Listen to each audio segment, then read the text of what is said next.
Swing in Seattle live stream class review. This was our solo jazz class. We did a little routine to the Glenn Kreitzer Orchestra's The Ugly Duckling. Here is a breakdown of the steps. So breaking the weight forward on the left, you went 1, 2, 3, 4, 5, and 6, 7, 8.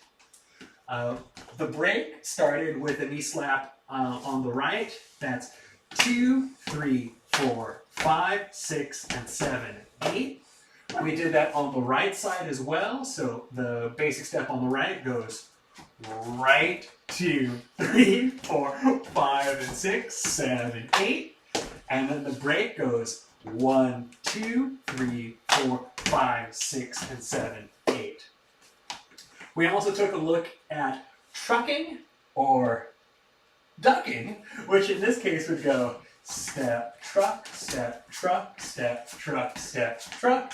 And we did a rock time timing variation going front, back, front, walk, walk, back, front, back, and a step, step. Now the full routine.